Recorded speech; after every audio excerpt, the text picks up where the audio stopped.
اپنی سمیت کسی کی زندگی تباہ کرے، بے راہ روی کی طرف لے جائے، جائز ناجائز حلال حرام کو بھلا دے۔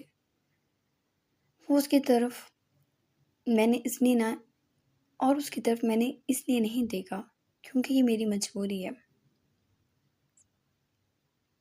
اسے یہاں رکھنا، اگر مجھے کوئی بہتر آپشن نظر آتا تو اس ماضی کی تلخ یاد کو اپنے ساتھ کبھی لے کر نہیں چلتا۔ بختیار وہ تو صرف بچی ہے۔ درک نے اس کے لہجے کی نفرت سے خائف ہوئی تھی۔ معلوم ہے یہی سوچ کر رکھا ہوا ہے، لیکن اتنی نفرت، میں ہر اس شخص سے نفرت کرتا ہوں درخت خان جس نے میری بے بسی کا خاموش رہ کر مذاق بنایا ہے۔ مجھے تمہارے باپ سے نفرت ہے کیونکہ اس کے توس سے میری زندگی ایسی ہوئی، اور اپنے رشتہ داروں سے، بریرہ سے، عالم کی ماں سے، اپنے دادا سے، یہ سب وہ جانتے تھے جو جان بوجھ کر سب جانتے تھے۔ یہ سب وہ لوگ ہیں جو جان بوجھ کر سب جانتے ہوئے مجھے اس جہنم میں جھونک گئے جس سے نکل نہیں پاتا۔ میں چاہ کر بھی میں نہیں بلا سکتا کہ وہ میری ماں ہے۔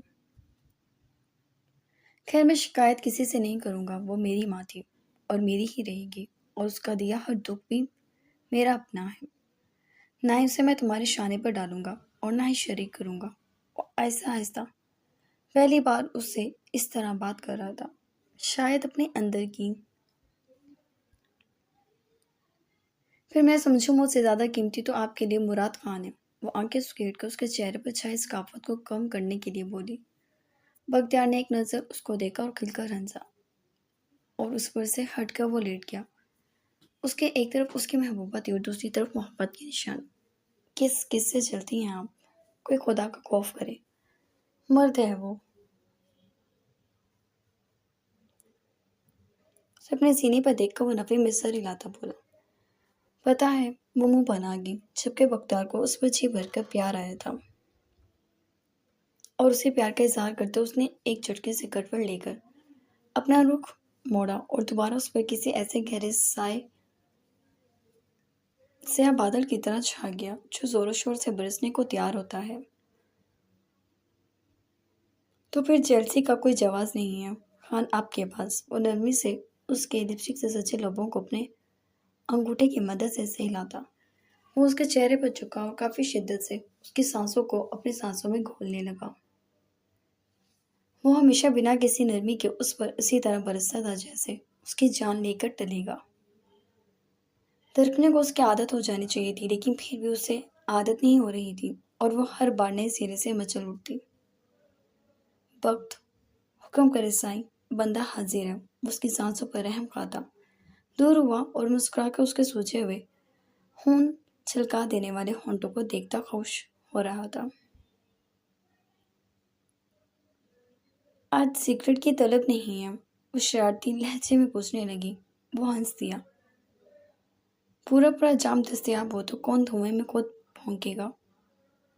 ہم تو آج آپ کی اور اپنی جان ایک کر دیں گے۔ ذرا احتیاط سے، بختیار خان اس رات کی صبح بھی ہونی ہے۔ اس کی جسارتوں پر کھلکھلائی، اور میں چاہتا ہوں اس رات کی کبھی صبح نہ ہو۔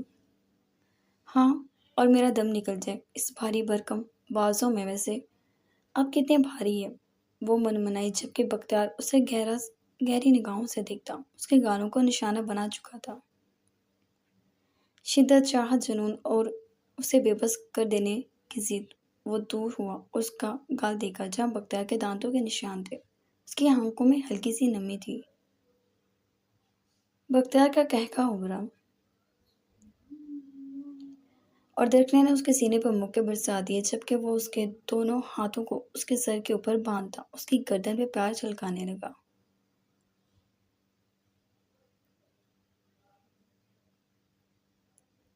لمحوں کی قید میں دونوں اپنے حواس کھو رہے تھے، جبکہ درکنے کی پھولتی سانسیں بختیار کو اور بھی بہت کچھ کر گزرنے پر اکسا رہی تھیں،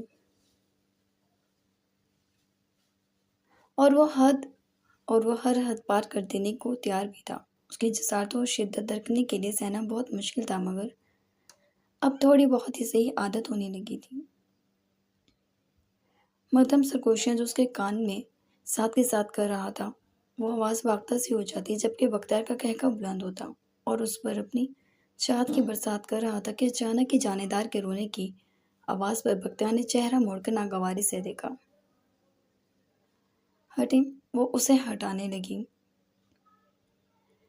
رونے دو، دل بڑا ہوتا ہے، وہ اسے دوبارہ قید کر گیا۔ بختیار، وہ چیخی۔